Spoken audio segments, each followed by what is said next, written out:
para todas y todos. Mi nombre es Ricardo Roena Pagán. Conozco a muchos de ustedes. Les agradezco profundamente su presencia en esta actividad auspiciada por el Comité de Actividades Culturales del Departamento de Español y, como ustedes saben, coordinada desde hace unos meses atrás por este servidor y el distinguido amigo Carlos Roberto Gómez Vera.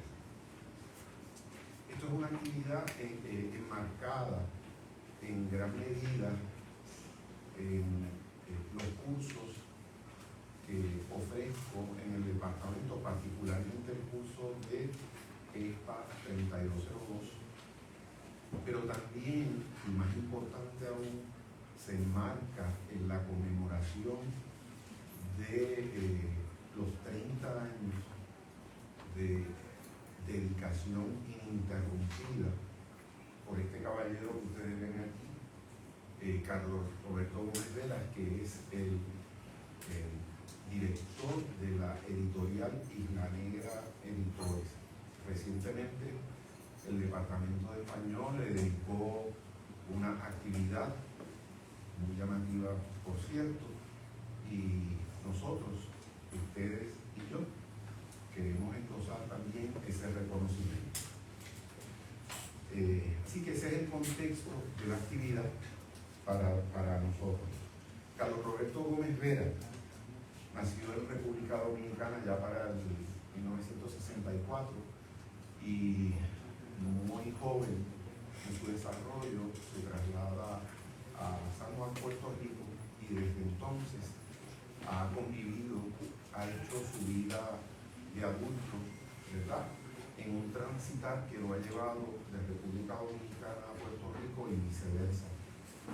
Y cuando digo República Dominicana, él es muy conocido también allá porque no solamente por su labor como escritor, por su tarea, por su vocación como editor de la revista Isla Negra, sino también porque en los 7,000 y pico de libros publicados por la editorial Isla Negra ya han trascendido las fronteras del Caribe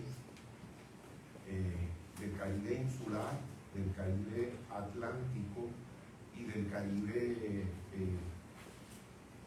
del continente norteamericano, para no hablar de Europa en muchos sentidos. Su primer libro publicado se tituló Viaje a la Noche, por el cual ganó el premio del Pen Club de Puerto Rico allá para el año 1992. Y apenas era en ese entonces un estudiante universitario como muchos de ustedes. Y ese libro marcó la escena, el contexto literario puertorriqueño, porque cuando se descubre quién había sido el ganador de esa distinción tan importante conferida por el Pen Club de Puerto Rico, muchos decían, pero ¿quién es este escritor? No lo conocemos. Y estuvo compitiendo en esa distinción por poetas que le doblaban en edad, que le doblaban en reconocimientos en el contexto puertorriqueño y en el contexto internacional, de manera que cuando adviene al escenario poético lo hace con, ¿verdad?, con una sorpresa que, para decirlo de alguna manera, para algunos fue una sorpresa mayor. Luego, en 1996, publica La Paloma de la Plusvalía y otros poemas para empedernidos. Un libro que es un libro icónico, todavía se discute entre estudiosos y estudiosas, como un libro que marcó la llamada generación de escritores y escritoras puertorriqueñas del 1980. Luego publica unos libros que, ¿verdad?, son difíciles de conseguir, tal vez alguno de ustedes pudiera preguntarle al escritor sobre estos libros como Poesía sin Palabras, de 1991, Animal sin Sombra, de 1992. Y en ese momento, entre 1995 al 2007, se produjo un lapso, ¿verdad?, en que Carlos Roberto Gómez Vera no volvió a publicar poesía. Por supuesto que seguía su trabajo como editor de la editorial Isla Negra y acompañó a otros muchísimos escritores y escritoras a darse a conocer a través del mundo. En el 2007 publica el tomo de toda su poesía anterior titulado Aún. Y más adelante, en el 2011, la editorial Arte y Literatura de la Habana, Cuba, le publica una antología titulada Sobre la piel del agua, ¿verdad? Que es uno de los libros también que conseguirlo, ¿verdad?, es sumamente difícil, pero si alguno de ustedes quiere preguntarle sobre esa antología, con mucho gusto el compañero le va a contestar. En los últimos años han sido más, yo no diría frenéticos, pero sí laboriosos, porque a partir del 2017 publica Árbol, Errata de Fe, ambos galardonados por el Instituto de Literatura Puertorriqueña como los mejores o el mejor libro de poesía de ese año. Son libros breves, enigmáticos, los diría yo. Luego, en el 2018, publica Solo el Naufragio, texto con el cual algunos de ustedes están trabajando. En el 2019, Aposento, otro libro igualmente galardonado, ¿verdad? No son libros que se publican y que pasan al olvido. Y su más reciente obra, que tiene en sus manos algunos de ustedes, Un largo suspiro del 2021. Esta es parte de la bibliografía del poeta, amigo y editor Carlos Roberto Gómez Vera, que estará con ustedes para dialogar de su obra entera, estará con ustedes para contestar las preguntas que ustedes tengan a bien hacer.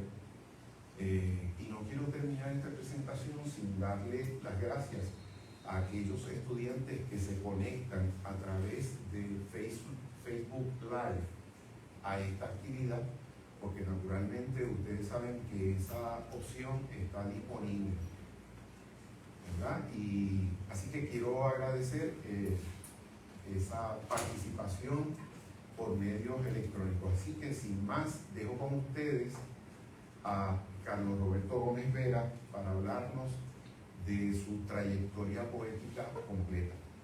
Muchas gracias.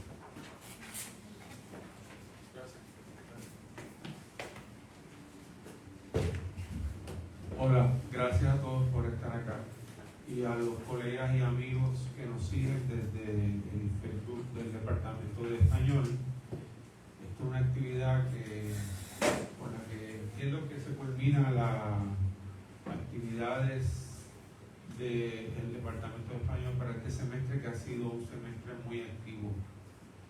Gracias a los estudiantes del profesor Roena que están acá. También veo a algunos de mis estudiantes también que están acá y muchos que se están conectando por las redes.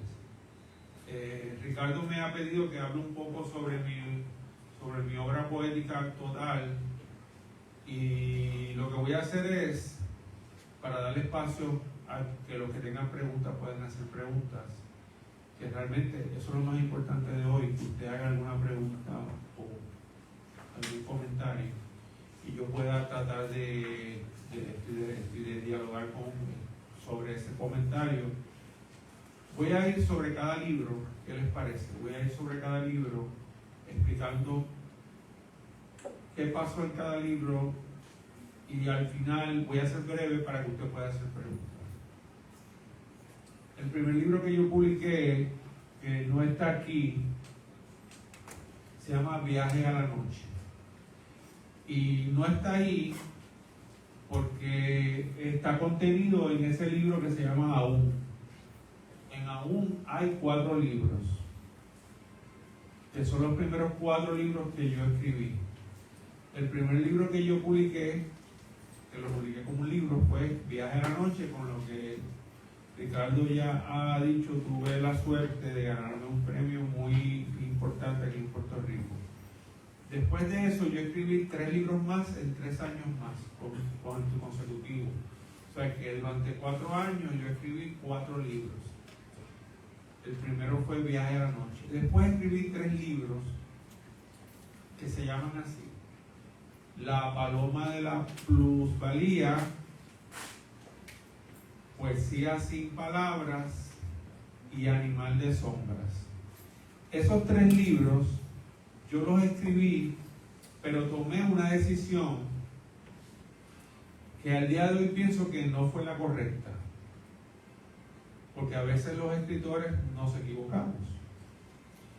Y la decisión que yo tomé fue reunir los 3 libros en un solo libro, que se llama La Paloma de la Plusvalía.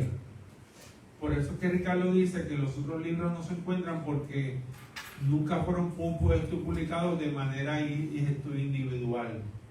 Así que yo reuní esos 3 libros, que son La Paloma de la Plusvalía, Poesía sin Palabras y Animal de Sombras, y los reuní en ese libro rojo que está ahí. ¿Y por qué pienso que no fue la mejor decisión ahora, casi más de 25 años después? Porque al reunirlos los 3 en un solo volumen, en una sola publicación, mucha gente entendió que era un libro dividido en 3 partes. Y no lo que yo quise hacer desde el principio, que eran 3 libros completamente distintos. Entonces, hasta el día de hoy hay muchas personas que han leído La Paloma de la Plusvalía como un libro dividido en 3 partes, cuando realmente son 3 libros. Así que si yo pudiera volver a hacerlo hoy en día, yo no haría un solo volumen, haría un libro para cada parte, para cada libro, porque no son 3 partes. Después de eso, yo, como también muy bien dijo Ricardo, yo tuve un periodo en que dejé de escribir. No solamente dejé de publicar, dejé de escribir, porque hay muchos escritores que escriben pero no publican, y vi que van acumulando sus libros. Pero en el caso mío, yo no solamente dejé de publicar, dejé de escribir, y me dediqué a un proyecto que, como el Will dijo, se llama Isla Negra, que cumple 30 años y ha publicado más de 700 libros. Me dediqué enteramente a eso y prácticamente se me olvidó escribir. No fue muchos años después que apareció ese libro azul que está allí, que se llama Mapa al Corazón del Hombre, con el que yo volví a escribir y volví a publicar. Rompí un silencio de más de 15 años. A veces digo que son 20, a veces digo que son 15, pero son muchos años. Muchos años para un poeta que había publicado 4 libros corridos, o había escrito 4 libros corridos, y de repente dejó de escribir y de publicar. Y con ese libro, fue un libro bien interesante para mí, ese libro azul, Mapa al Corazón del Hombre. Fue un libro donde yo me hice unas preguntas muy importantes. ¿Podré volver a escribir poesía? ¿Valdrá la pena volver a escribir y volver a publicar?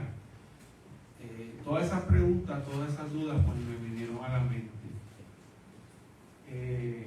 Pero ahí yo también tomé otra decisión, pero esta vez creo que fue una buena decisión, que era que cuando yo estaba terminando de escribir Mapa al Corazón del Hombre, me pasaba algo muy interesante, que es que muchos escritores se me acercaban y me hablaban de mí como profesor y como editor, pero casi ninguno de ellos me conocía como escritor también, como poeta. Y ellos me hablaban de mi trabajo como editor y como profesor, pero casi nadie me hablaba de mi trabajo como poeta. Y era porque yo llevaba 15 años sin publicar y 15 años sin escribir. Así que yo tomé una decisión, que es coger aquellos primeros 4 libros, ¿se acuerdan? Viaje a la noche y los 3 que están contenidos en el libro rojo, esos 4 libros, y hacer un solo libro de esos 4, y le llamé Aún. Y decidí sacar ese libro e imprimirlo antes de que saliera Mapa al Corazón del Hombre. Eso fue un atrevimiento de mi parte, porque ese tipo de movimiento editorial por lo general se deja para grandes escritores que tienen una obra leída, estudiada, y que a veces es necesario pues volver sobre ella. Pero yo decidí apostar a una poesía que tenía 15, 20 años atrás, pero que yo entendía que todavía, como toda buena poesía, y yo creía que era buena poesía, nunca he pensado que es extraordinaria, pero he pensado que hay algunos buenos poemas ahí, que valía la pena pues y volver a escribirlos, volver a publicarlos. Y ahí salió el libro que se llama Aún.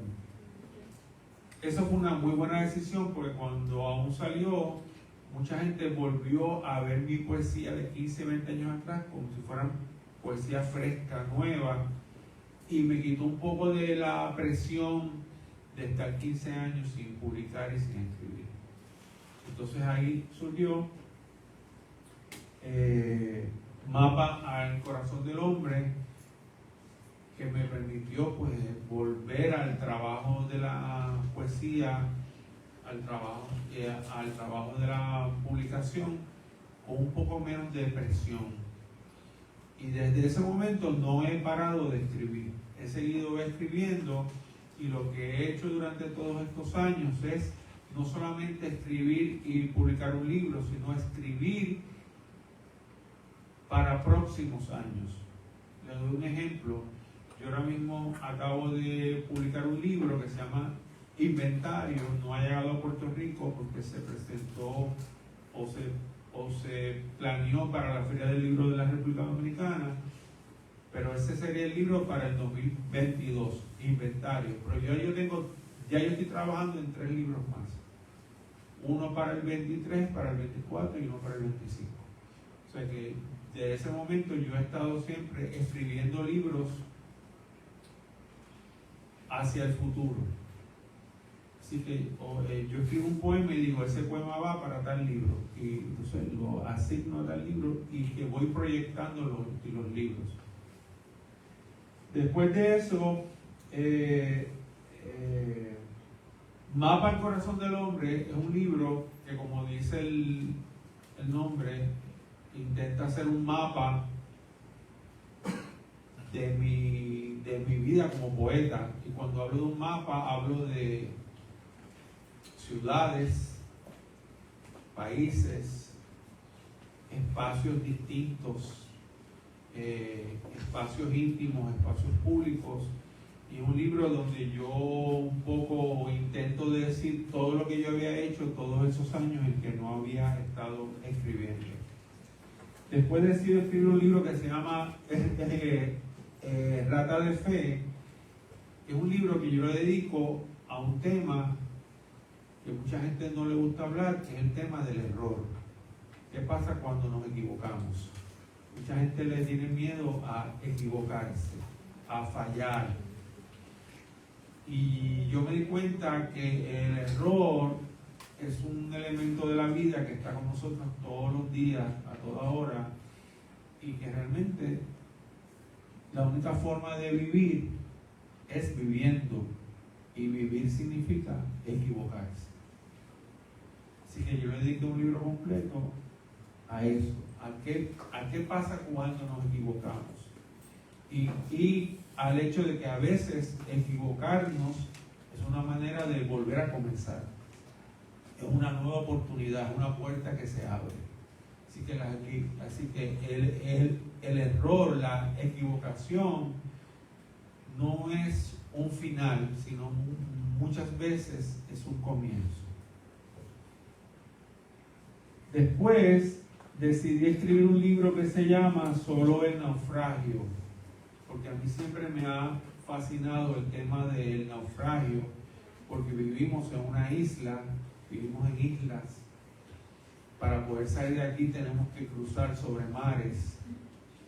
Y a mí siempre me ha parecido que naufragar es otra forma de vivir. Cuando digo un naufragio, no hablo de un naufragio solamente en el agua, sino en la vida. Pero pasó algo también que tal vez le pueda interesar conocer, que era que escribiendo solo el naufragio, un día, estaba escribiendo solo el naufragio, empecé a escribir unos poemas muy breves, muy cortos, que yo me di cuenta que no pertenecían a solo el naufragio, que no deberían estar ahí, así que los puse aparte. Y en un momento dado me di cuenta que lo que estaba pasando era que mientras yo estaba escribiendo solo el naufragio, estaban haciendo un libro nuevo dentro de solo el naufragio, de poemas muy breves que un poco lo acercaban a un tipo de poesía japonesa que se llama el haiku. Así que yo tomé una decisión que fue dejar de escribir solo el naufragio y empezar a escribir ese libro de poemas breves que se llama Árbol. Así que Árbol fue un libro inesperado que no esperaba escribir y que surgió mientras estaba escribiendo solo el naufragio. Terminé de escribir Árbol y volví entonces a completar solo el naufragio. Después de eso escribí Aposento, que es un libro que yo se lo dedico al tema de la memoria.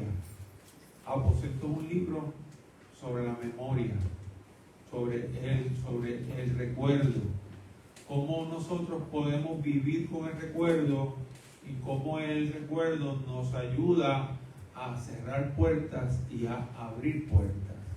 Y cómo recordar es otra manera de vivir, de volver a vivir lo que no pudimos tiempo atrás. Y ese es un libro, Aposento, que como lo ven en la portada, está dedicado a mi vida familiar, a mi vida de la República Dominicana, que fue donde yo nací y donde me criaba todos esos veranos. Porque interesantemente, yo esto lo he dicho muchas veces, pero este es así, en República Dominicana yo nací, pero a los 5 años mi madre me trajo acá a Puerto Rico y toda mi vida he vivido en Puerto Rico, así que yo soy por adopción, soy puertorriqueño, pero por sangre y familia soy dominicano. Lo interesante es que aquí yo siempre era el dominicano y allá con mis primos yo era el boricua. Así que yo siempre estaba fuera de lugar. Siempre era extranjero, siempre era extraño. Y un poco eso mis tías dicen y me decían que yo era muy raro y que siempre hacía cosas extrañas. Y tal vez esa extrañeza, nada de esto nacía porque yo me sentía fuera de lugar todo el tiempo. Y ahí tenemos Aposento. El libro más reciente, con textos más recientes que tal vez ustedes tengan en sus manos, algunos de ustedes, porque sé que estos libros algunos de ustedes tal vez los tengan, es Un largo suspiro. Y Un largo suspiro es el primer libro donde yo le dedico el texto completo, el libro completo, a un tema, que es el tema de la experiencia amorosa. Esa es mi versión del amor. Esa es mi versión de lo que debe ser el amor. Y ese libro tiene una génesis muy interesante, que es que yo tengo una amiga muy especial y un día ella me envió un email pidiéndome algo y me pedía que yo le escribiese un epitafio. El epitafio es lo que se escribe en la tumba cuando usted muere, las últimas cosas que alguien va a leer sobre usted en una tumba. Y yo me preocupé y le dije, pero tú estás bien. Y dijo, no, yo de salud estoy muy bien, pero yo quiero ya saber que el día que yo me muera voy a tener algo tuyo en mi tumba. Así que yo decidí escribirle un epitafio a ella, pero el epitafio lo que surgió es un poema. Y ahí fue que nació ese libro, donde me di cuenta que era imposible hablar de la muerte si no hablaba del amor, y hablar del amor si no se habla de la muerte. Y eso es un tema literario muy importante que se llama Eros y Tánatos. Es de esos temas literarios que se repiten, como el naufragio, el viaje, Eros y Tánatos, etcétera, etcétera. Y ese es el texto que se llama Ulano Suspiro. Pues eso es en síntesis, como yo explico mi creación literaria en términos de qué libro vino primero y qué libro vino después. Yo sé que ustedes de alguna u otra forma han leído algunos poemas míos y no todos de los mismos libros. Tal vez quieran ahora hacer alguna pregunta, algún comentario. ¿Qué te parece? Parece bien. Estamos en confianza, nos conocemos, yo creo que casi todos y todas. Yo sé que algunos de ustedes tienen preguntas, pero alguien tiene que romper el silencio. ¿Alguien quiere hacer alguna pregunta? La que sea. La que sea. Y si quiere que le devuelvan el dinero, lo devuelvo. Yo no devuelvo el dinero. Yo sé que mucho dinero tiene Sinaí Santiago, después se las presento, ella tiene mucho dinero. Aquí hay una pregunta. Joven, ¿cuál es su nombre? Amy, cuéntame, Amy. Quisiera saber cómo fue ese trance de volver a escribir después de 15 años, esa nube de sentimientos que usted tenía en ese momento. Bueno, primero yo pensaba que no iba a volver a escribir, que se me había olvidado escribir, porque escribir, sentarse a escribir como el que se escribe una carta, un boleto de tránsito o un listado para el supermercado, eso lo vamos a hacer diariamente. Pero sentarnos a escribir un texto literario con una forma literaria, con un lenguaje literario, no es algo que a todo el mundo se le da de manera tan natural. Y especialmente en el caso mío, porque yo me acostumbré a escribir libros, no a escribir poemas. Cada libro que usted ve mío, de una forma u otra, intenta ser como un edificio. Intenta tener un sentido desde el título, pasando por los epígrafes y yendo al primer poema hasta el último poema. O sea, todos los libros míos surgen de un deseo de construir un texto. No es el resultado de unos poemas que yo fui escribiendo y en un momento dado los reúno y les pongo un título. Yo no funciono así. Yo no estoy diciendo que esa manera sea la incorrecta ni la mía sea la correcta, pero yo me acostumbré a construir libros. Desde el primer poema al último, y a veces esos poemas cambian de orden.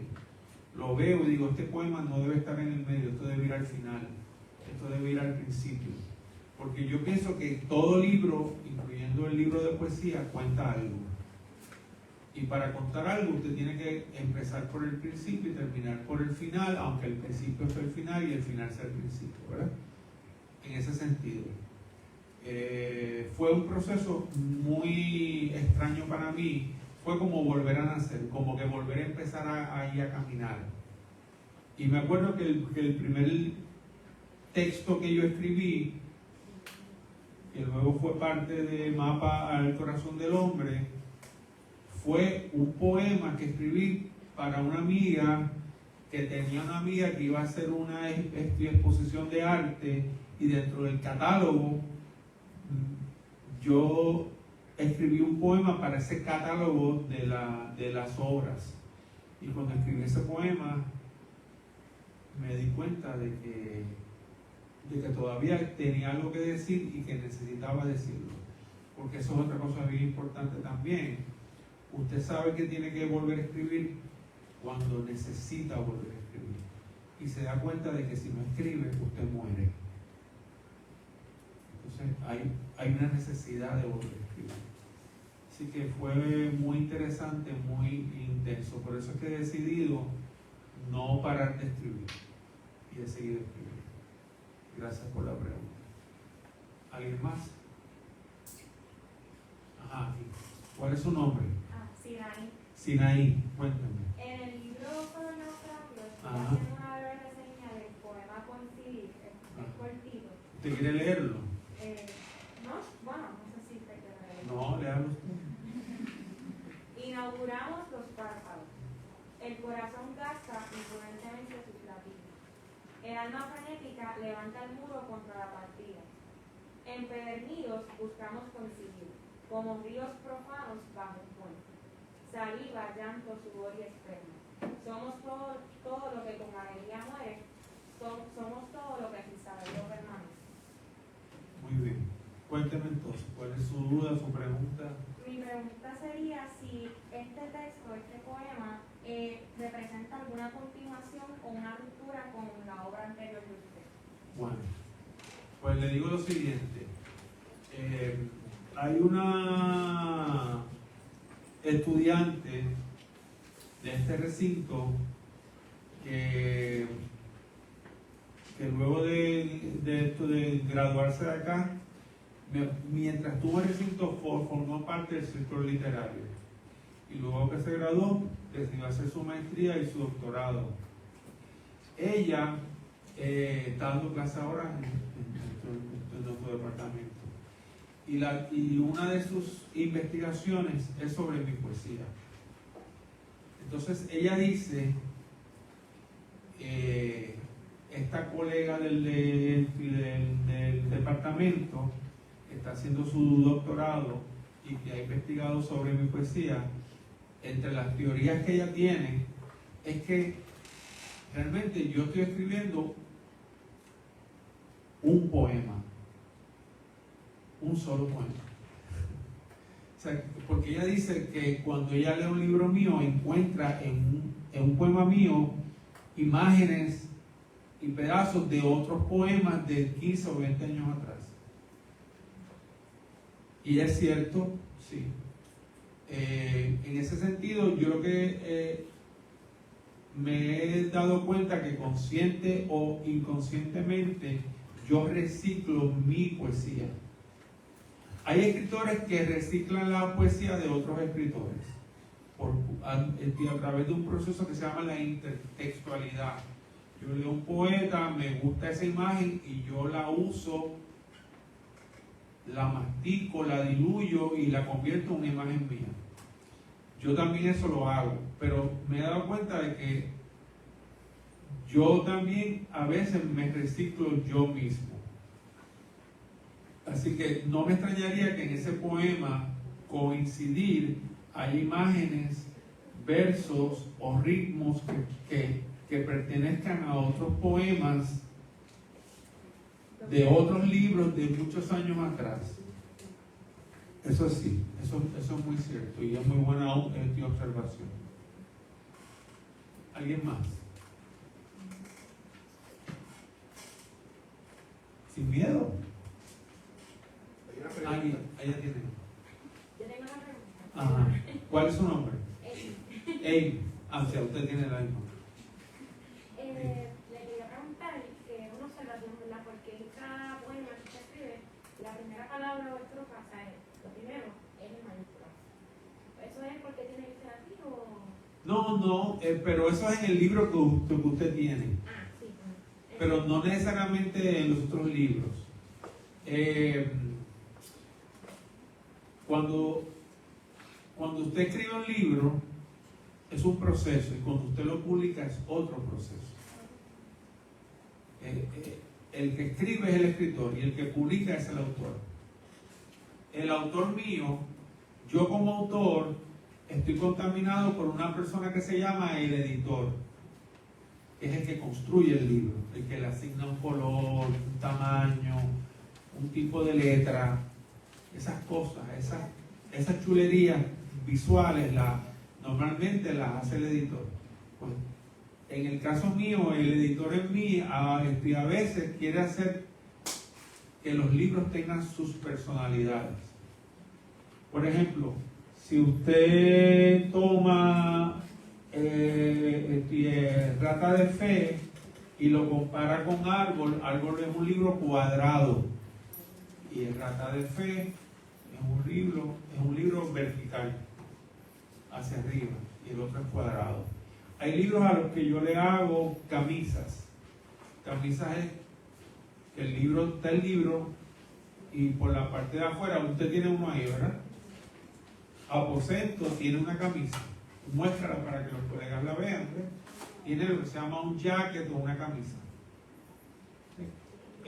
Hay libros en los que no tienen jacket, pero tienen guardas. Ese libro que usted tiene guarda. ¿Qué es la guarda? La guarda es la primera página que lleva color.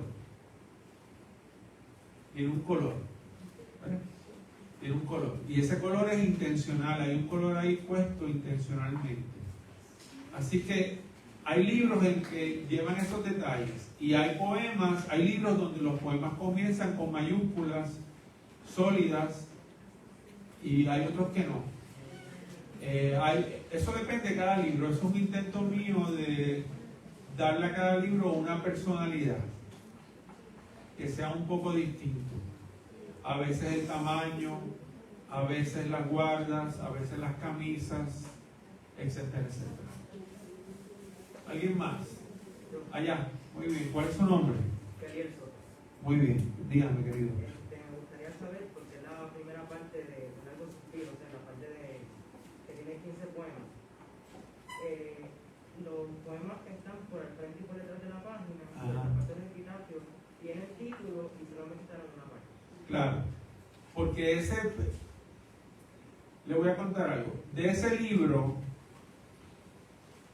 Un largo suspiro, el poema con que yo inicié ese libro es el primer poema de la segunda parte, que se llama Casi un epitafio, ¿verdad? Mira, a ver, ¿cómo se llama el primer poema de esa segunda parte? El primero es Casi un epitafio. Eso.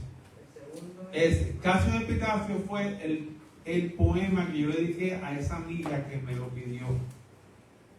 Y con ese fue que yo comencé a escribir el libro. Pero vuelvo e insisto, una cosa es escribir el libro y otra cosa es publicarlo, armarlo después. ¿Usted me está entendiendo? El primer poema que yo escribí fue Casi un epitafio. Pero después yo seguí escribiendo poemas y después los reordené dentro del texto. En un momento dado yo escribí ese poema que usted habla, con el que comienza el libro. Ese no fue el primer poema que yo escribí en el libro. Ese fue un poema que yo escribí y cuando me vine a dar cuenta era un poema que era más largo que los otros. Y realmente era un solo poema largo. Así que yo decidí que el libro iba a iniciar con ese poema largo. Por eso es que no tiene espacio entre página y página. El texto está corrido porque es un solo poema. Es un solo poema. Así que el libro, Un largo suspiro, está dividido en dos partes. La primera parte es El largo suspiro, que es un poema largo, y después la segunda parte son los poemas individuales. Por eso que usted nota esa diferencia. Y todo eso es parte del proceso de armar el libro, que es lo que yo trato de comunicarles a ustedes. Que una cosa es escribirlo y otra después es armarlo, construirlo, diseñarlo. Que es donde entra el editor o entra el autor. Y ahí es cuando usted decide si usted puso una palabra en francés, pues no la voy a poner en francés, o la pongo en francés pero con una traducción. Todas esas son decisiones editoriales. ¿Alguien más? Ajá. Isis. Yo creo que uno está bastante acostumbrado a tener esta estructura de como que inicio, Ajá, claro. ¿Cómo usted piensa que eso se diferencia entre una novela y a la hora de escribir un poema? Muy bien. Cada género literario tiene su forma. La literatura es un ejercicio de forma, yo se lo explico así a mis estudiantes, ¿verdad? ¿Cómo yo les explico eso? Pues se lo explico así, brevemente. Yo le digo a ellos, usted hace gelatina, su madre la hace gelatina, y la hace gelatina de fresa. Y siempre que usted venía a la escuela, abría la nevera y encontraba los vasos de la gelatina de fresa. Pero un día, usted llegó a la escuela y encontró algo distinto. ¿Qué encontró? Encontró algo que cuando usted abrió la puerta de la nevera y metió la mano para sacar la gelatina, hizo que usted se quedara contemplando lo que estaba ahí. Antes usted no contemplaba el vaso de gelatina, usted metía la mano, sacaba el vaso y se lo comía. Ahora lo que estaba ahí era más que un vaso de gelatina. ¿Por qué? Porque ese día su madre fue a hacer gelatina, pero se había acabado la gelatina. Fue al colmado de la esquina, compró la gelatina, pero debajo de la gelatina había unos moldes, como los moldes de hielo, pero para gelatina. Así que ella compró 5 moldes.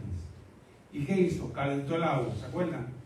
Le echó el sobrecito, lo mezcló, y en lugar de vaciarlo en 5 vasos, lo vació en los 5 moldes. Y cuando usted llegó ese día a la escuela y abrió la puerta de la nevera y metió la mano para sacar su vaso de gelatina, ¿qué encontró allí?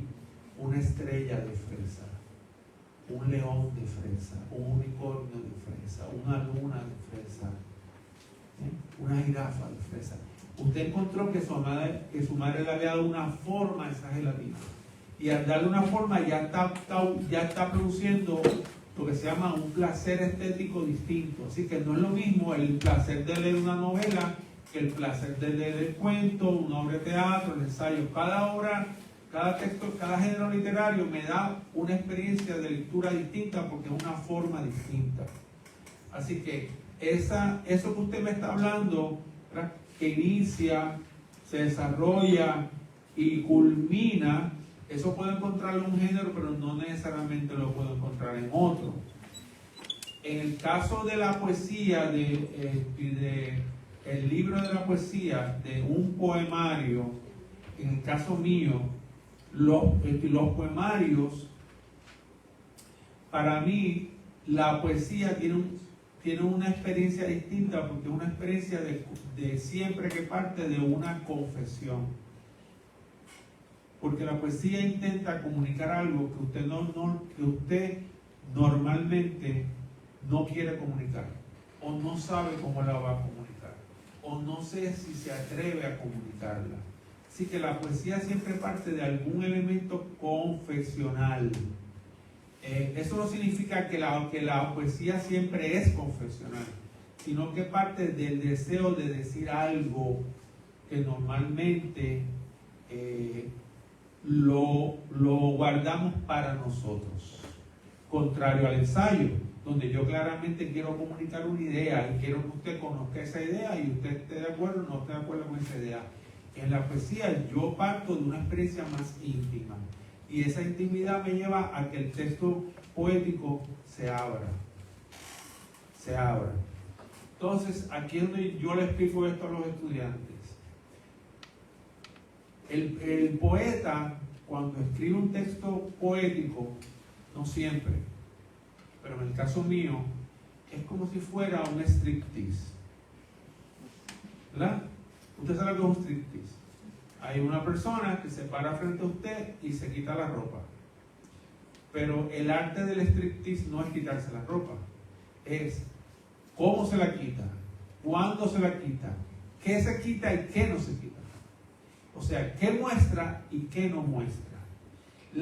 Para mí la poesía es ese juego de decir algo y no decir algo. De mostrar algo y no mostrar algo. Cuando el texto poético lo dice todo, lo muestra todo, deja de ser poesía. El texto tiene que siempre mostrar algo, pero también tiene que guardar algo para sí, para dejarle algo a la imaginación, al lector.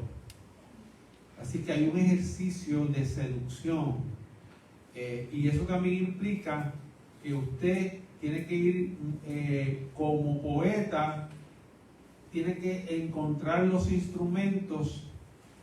Ahí hay que vienen todos los recursos poéticos, las metáforas, los signos, etcétera, etcétera, para usted, a la vez que está mostrando y no mostrando, usted mantenga el interés del lector, atrape al lector con esos otros ejercicios de la forma, de las imágenes. Y a veces esas imágenes son imágenes auditivas, pero también pueden ser imágenes del gusto, del color, de la textura. Y también usted va a capturar a ese lector con ese ejercicio de que te voy a contar algo, pero no te lo voy a contar todo. Y eso es lo que, así es como yo me acerco a los textos. Y pienso que eso es parte de lo que caracteriza a la poesía y a un libro de poemas. Yo tengo una pregunta. Una pregunta. ¿Cómo tú definirías lo que es un suspiro? Ajá. ¿Y cómo vinculas esa definición con las palabras? Bueno, en el caso del libro Un largo suspiro, el título de ese libro viene a partir de ese primer poema, no del primer poema que yo escribí, sino del poema largo que inicia el texto. Cuando yo escribí ese texto salió tal como usted lo lee ahí, así, en esa extensión. Yo lo escribí y no pude parar de escribirlo hasta que sentí que lo había terminado. Y ahí surgieron todos esos versos, todas esas páginas. Ese golpe, ese aliento, ese intento de decirlo todo, aunque no voy a lograr decirlo todo, es lo que le dio título al libro. Así que el suspiro, en este caso, en el caso de Un largo suspiro, es un intento de vida, un intento de decir todo lo que yo he vivido, pero dentro de los confines de una cosa que se llama el poema, porque el poema siempre tiene unos límites. Puede tener unos límites de estrofas, de versos, o límites de cantidad de palabras o cantidad de sílabas. Entonces aquí el suspiro se usa como una medida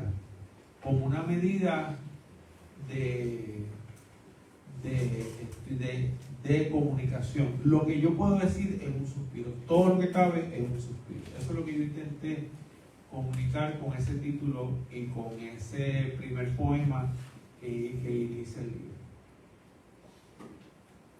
¿Alguien más? Ajá. Ahí está. Primero el estudiante, dígame. Me llamo Kanachki y entonces, relacionado con la pregunta del profesor, ¿y cómo se relaciona entonces con la segunda parte que son epitafios? Claro, porque si te fijas y vas a la primera página del libro, Vea la primera página del libro. No, lo que pasa es que yo tengo aquí el aposento. Ok, tiene el aposento. Pero en este caso, ese libro tiene un título y un subtítulo. Eso es parte también de los juegos, de los instrumentos que usa el autor para comunicar otras cosas. El libro se llama Un largo suspiro, pero tiene un subtítulo que se llama ¿cómo? Y otros epitafios. O sea que con el título yo recojo la primera parte del libro, pero con el subtítulo recojo la segunda parte del libro. O sea que no hay, como quien dice, un vínculo, es más bien... Hay un vínculo, claro que hay un vínculo. ¿Por qué? Porque yo dije, no sé si tú estabas acá, cuando dije que dentro de este libro la experiencia del amor es inseparable de la experiencia de la muerte. ¿Por qué? Porque el amor es... ¿Qué implica el amor? ¿Qué implica enamorarse? La muerte de uno para convertirse en el otro. Siempre el amor implica que alguien va a morir para que el otro pueda vivir. Siempre hay una experiencia, la experiencia del amor implica algo de mí muere para yo dejar espacio para que algo de ti viva en mí. ¿Okay? El problema está cuando una persona se muere totalmente para que la otra viva dentro de él. Entonces ahí tenemos el problema cuando entonces una experiencia amorosa se desbalancea, ¿verdad? La otra persona, hay una persona que es la que está viva y la otra está viviendo para la otra. Entonces eso no es una experiencia amorosa. Pero sí, la experiencia amorosa implica que algo en mí tiene que morir, tiene que ceder, tiene que bajar su tono para que algo en ti pueda crecer en mí y viceversa. Esa es la experiencia amorosa. La experiencia amorosa implica el eros y el tánatos. Eros es el amor y tánatos es la muerte. ¿Alguien más? Ajá. Déjame hacer esta. Profesor Jesús López. Jesús López del Departamento de Inglés. Una de las grandes quejas del estudiante es que no entiende el poema. Ajá. Y la pregunta general debe ser, ¿se debe entender un poema? Bueno, esa es muy buena pregunta. Porque estamos entre estudiantes y entre profesores. Y entre estudiantes que van a ser profesores. Y tal vez cuántos de ustedes aquí van a ser maestros y profesores. Yo le digo a mis estudiantes que el poema tiene una particularidad, que la poesía y esa forma que le llamamos el poema no está hecho para ser entendido. Usted dirá, ¿pero cómo es eso? Entonces, ¿para qué yo voy a leer algo que no voy a entender? Bueno, porque lo que usted está leyendo no es una comunicación monosémica, directa, como lo es un boleto de tránsito, una receta de cocina. Si en esa receta de cocina yo pongo que usted necesita huevo, harina, sal, agua y aceite, usted necesita eso que está ahí, en las cantidades que está ahí para que le dé pan. Porque si usted cambia las cantidades o los recursos, no le va el pan, le va el flan. Y un pan y un flan no es lo mismo. Pero en la literatura, lo que se busca no es una comunicación directa. Siempre se está buscando una comunicación indirecta. Como digo indirecta, lo que se está buscando no es decir, es sugerir. ¿Y qué diferencia hay entre decir y sugerir? Cuando yo digo, yo estoy reduciendo todas las ideas a una. Esto significa esto. Pero cuando yo sugiero, estoy diciendo, esto significa esto, pero puede significar otras cosas. Así que cuando yo me acerco a un texto literario como la poesía, yo debo de leer no para entender, sino para interpretar. ¿Y qué diferencia hay entre entender e interpretar? Entender, yo reduzco el contenido a un sentido. Cuando interpreto, yo capturo un sentido entre muchos otros que están ahí. Así que puede ser que en esta primera lectura yo interpreté algo, pero en la segunda voy a interpretar otra cosa. Y en la tercera voy a interpretar otra cosa. Y ese mismo poema yo lo leo un día de lluvia y me va a decir algo si lo leo un día que estoy alegre, a que si estoy triste. Un mismo poema me puede decir una cosa si yo tengo 21 años, así yo tengo 50 años. Así que la literatura, específicamente la poesía, no debe tener la aspiración de entenderla, sino de sentirla. Primero usted la siente, captura de ella diferentes contenidos, diferentes imágenes, y luego de varias lecturas usted puede aspirar a ir capturando ciertos sentidos en el texto, pero tiene que entender de que nunca va a poder capturarlo completo, porque no está hecho para eso. Ahora, ¿qué pasa si usted se lee un poema y desde la primera letra, desde la primera letra hasta la última, usted lo entendió todo, ya, perfectamente todo? Pues le voy a decir que usted leyó un poema, pero en ese poema no había poesía, porque no había misterio, ambigüedad.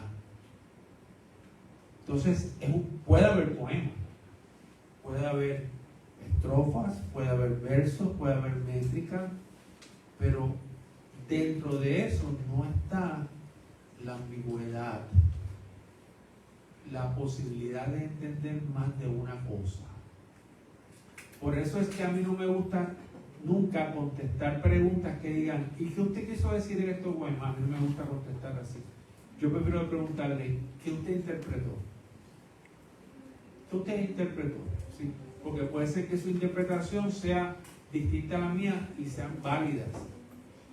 Porque la idea de que el poeta es el que tiene el control sobre el poema es cierto hasta el momento en que el poema sale de sus manos.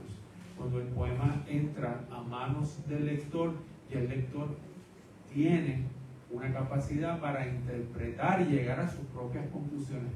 Y más de una vez yo he tenido audiencias, estudiantes que me han dado interpretaciones de poemas míos, y yo me he quedado maravillado porque yo mismo no lo había pensado así. Y son igual de válidos que la que yo le pude haber dado ahí al principio. ¿Qué te parece, Jesús? Así que, ¿tú estarías de acuerdo en esto? Entonces, escribir no es una cuestión de sentimiento, sino una cuestión de experiencia. Yo pienso que cuando usted se sienta a escribir un texto literario, usted tiene que partir de una experiencia. Pero, aunque usted no lo quiera, dentro de esa experiencia que usted va a intentar comunicar, va a tener que fluir ciertos sentimientos, ciertas emociones.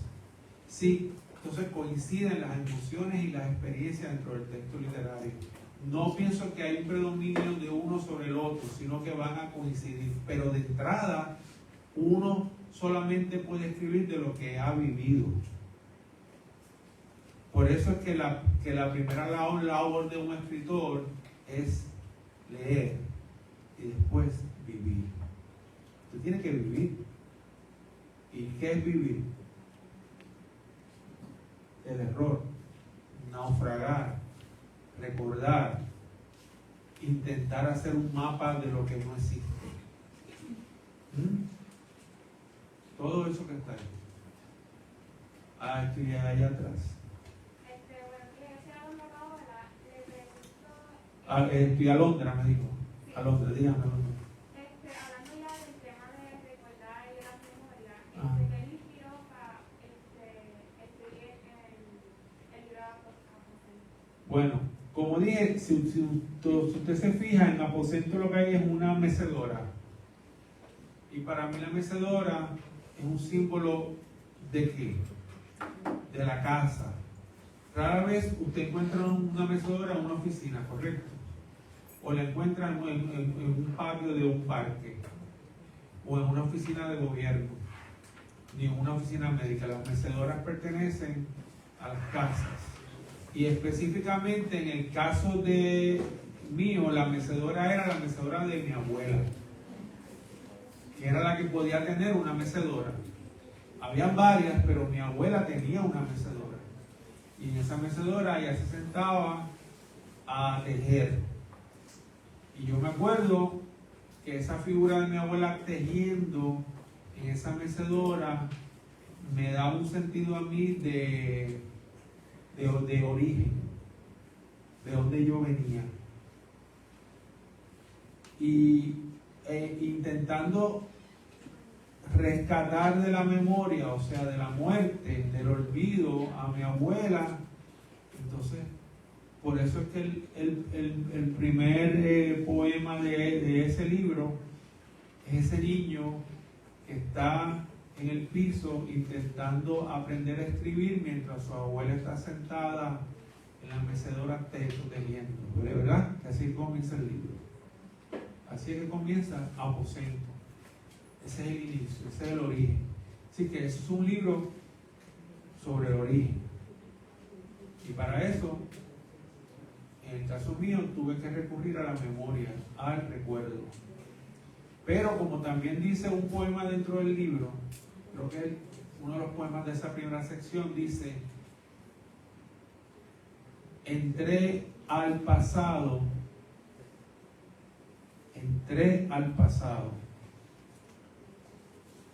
y no sé si regresé ileso. Porque regresar al pasado no significa que usted va a regresar tal como entró. Usted va a regresar con una carga de recuerdos y a veces lo va a hacer que usted no sea la misma persona. No sé si le he contestado algo su pregunta. Acá, ¿su nombre? Charlotte. Charlotte, cuéntame. Yo quisiera saber qué lo llevó a hacer el naufragio, porque yo el texto yo lo percibo como una lucha interna de varios sentimientos a la vez. Perfecto. Y entonces, ¿cómo? ¿Usted una vez ha naufragado? Diría que sí. Muy bien, me gusta que me haya dicho eso. Cuando uno naufraga, yo nunca he naufragado en el mar. O sea, nunca he estado en una embarcación que se haya hundido y ha tenido. Pero he naufragado en la vida porque más de una vez me he quedado sin aire, sin respiración. He pensado que me voy a hundir y hay algo que me anima a levantar la mano una vez más e intentar. Hay gente que le llama la fe, hay gente que le llama el instinto, el deseo. Pero el solo naufragio se inicia porque si yo tuviese que leer un libro toda mi vida, leería la Odisea. La Odisea, ese hombre que regresa a su casa luego de haber trabajado como guerrero en una batalla, e intenta regresar a su casa y no puede, pero intenta y sigue hasta que finalmente llega, y cuando llega le dicen: no, tú no eres la persona que yo estaba esperando, ¿verdad? Esa es la Odisea. Entonces yo dije, eso debe ser fascinante, esa idea de la Odisea, que es un texto épico que describe todos unos procesos lingüísticos y culturales de una nación, que algunos dicen que existió o no existió, que se llaman los griegos, pero usted llevarlo a un plano personal. Entonces yo dije, ¿y qué pasa si el naufragio no tiene que ser necesariamente ir en un barco y hundirse? El naufragio puede darse todos los días, cuando uno se levanta y recibe una llamada, o lee un email, o llega a la escuela o a la universidad, o alguien le dice algo a uno y uno no cree que uno se hunde, que uno ya no va a regresar, pero sin embargo vuelve a levantarse y regresa. Eso es ese texto. Y para eso el texto también hace un recorrido pues, por muchos tipos de naufragio y muchos lugares de naufragio, en diferentes lugares, países. Hay una referencia a muchos espacios mitológicos que no son necesariamente espacios espacios reales, a figuras de la mitología. Así que solo el naufragio yo le diría que dentro de mis textos, son unos textos donde más referencias o intertextualidades hay a otras lecturas que yo he hecho, a otras lecturas literarias de la literatura clásica, pues yo estudié literatura comparada, y ahí fue donde me enteré de los griegos y de los romanos, etcétera, etcétera. ¿Alguien más? Ajá. Soy una invitada Muy bien. foránea, Me encanta. Piña, Muy de República Dominicana. bien, estoy bienvenida. Y me ha encantado el conversatorio porque admiro mucho la labor de escritor, Ajá. porque tienen esa particularidad de tocar las almas. Muy bien. Entonces mi pregunta es, ¿cuál es el día a día de un escritor? O sea, ¿cómo se inspira? ¿Cómo logra plasmar y llegar a esas ideas que la vemos como muy sencilla cuando el libro está impreso, Claro. pero yo sé que vienen de una labor titánica y sobre todo cuál es la sugerencia para los estudiantes que son los que vienen el relevo Claro. en un mundo tan tecnológico como ahora, donde todo está hecho ya por una máquina y esto yo pienso que es la única parte que la máquina no va a sustituir en el arte. Claro. En el caso mío, yo había comentado al inicio de que yo construyo libros, de que yo no escribo poemas. Así que ya hay un estilo de cómo ese día a día mío que usted dice.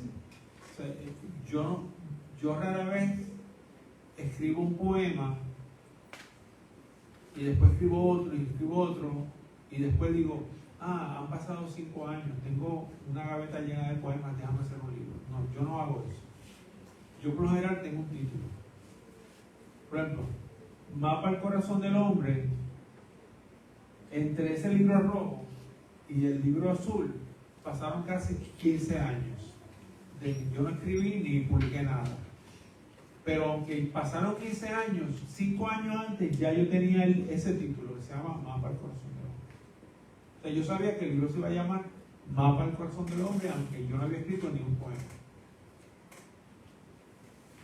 Así que ya eso me daba un pie forzado de que ese era el libro. Eso es lo primero, un título. Yo por lo general tengo un título. Y eso me facilita el proceso de lo que voy a hacer. Porque a veces es muy complicado buscar títulos para algo que ya está hecho.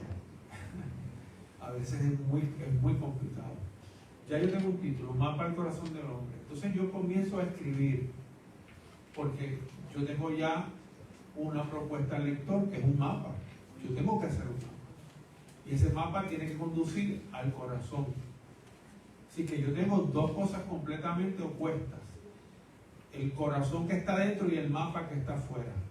Así que voy a hacer un mapa de lo que está dentro o voy a hacer un corazón de lo que está afuera. Entonces, esas son las preguntas que yo voy haciendo. Voy escribiendo los poemas. Entonces, después que voy escribiendo los poemas, yo entonces tengo que tomar una decisión. ¿Cómo voy a estructurar el libro?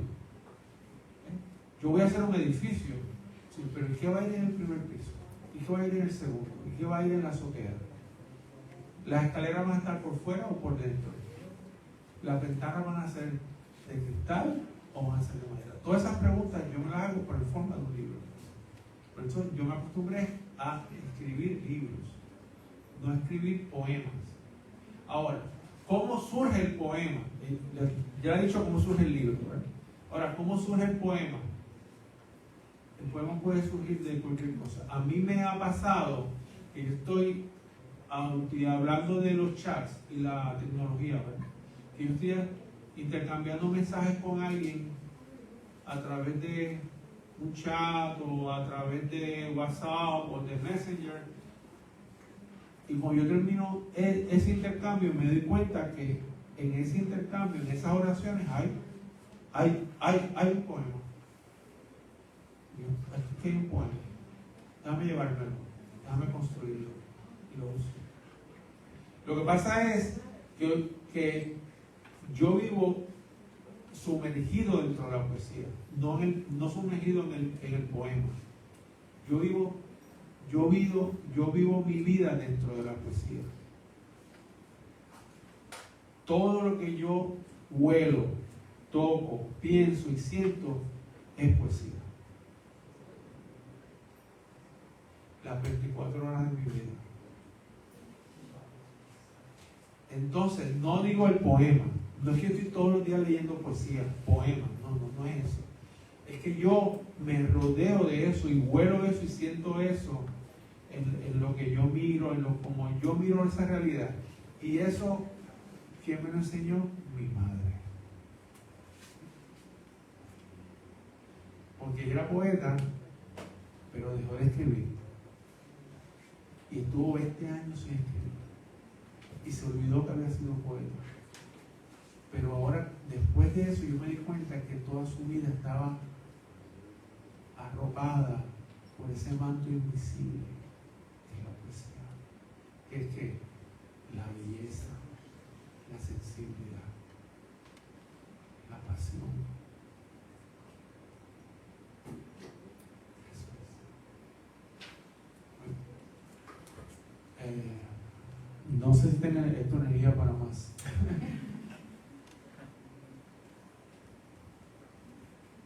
Para una pregunta más.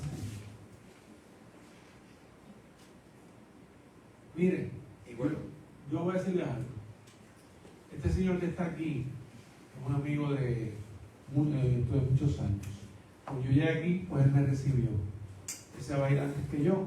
Él no me quiere esperar a que yo me retire, él se va a ir antes. Pero yo tengo que reconocer que él siempre, pese a los altos y los bajos, pese a los silencios, a las palabras, porque la universidad a veces puede ser muy, muy cercana, pero muy lejana, siempre él ha mostrado un gusto por mi poesía. Y yo quiero agradecérselo. Un aplauso para él.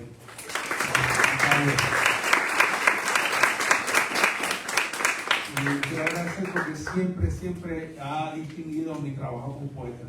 Y eso me da ánimo. Y lo que estamos haciendo hoy, yo dije a Ricardo, esto es histórico porque yo nunca me he reunido con público que de una forma u otra ha conocido mucho de mis libros. Por lo general, me he reunido con público que ha leído un libro mío. Pero no, debe haber entre ustedes, me imagino que algunos tienen por lo menos 4 o 5 o 6 libros de eso. Así que toda mi vida poética está aquí metida y una experiencia para mí extraordinaria y por eso te lo agradezco, Ricardo. Por supuesto que sí. Queremos agradecer nuevamente a Carlos Roberto Gómez Vera, no solamente por la magistral ilustración que ha hecho de su obra entera y de la que viene. A ustedes doblemente mi agradecimiento por las preguntas que han hecho, por las observaciones que sé que han anotado. Y no quisiera terminar esta actividad sin rogarle al profesor Carlos Roberto Gómez Veras que si nos puede regalar con un autógrafo de los libros que ustedes tienen en mano. Yo le pediría que se sentara por aquí cerca, ¿verdad? Para que haya una distancia y no nos aglomeremos todos y todas. Que hagamos fila y que muy gustosamente pudiera, ¿verdad? Lo voy a hacer. Ya tenemos la confirmación de que lo va a hacer. Nuevamente. Quiero dejarle un regalo antes de ir. Voy a dejarle un regalo. Yo no me sé mis poemas. Imposible, yo no me lo sé. Solamente me sé uno. Un poema nada más me sé de memoria, que es muy breve. Creo que está en el Rata de Fe, creo. Y creo que este poema que voy a decirles ahora se ajusta a lo que acabamos de hacer ahora. Escúchenlo y díganme si esto que voy a decir se parece a lo que hemos hecho en el día de hoy. Dice así: luego de largas horas platicando sobre la poesía, ella me trajo su cuerpo tatuado por las dudas y los atardeceres. Y yo prometí leerlo como se lee un alma, de rodillas y en silencio. Gracias. Bien, recuerden, como han llegado varios compañeros y compañeras habiendo comenzado la actividad, tenemos una lista de asistencia. No se olvide firmarla antes de salir. A los que todavía se mantienen conectados por vía electrónica, nuevamente mi agradecimiento. Ya nos veremos en los pasillos de la universidad o en los pasillos de la vida. Muchas gracias.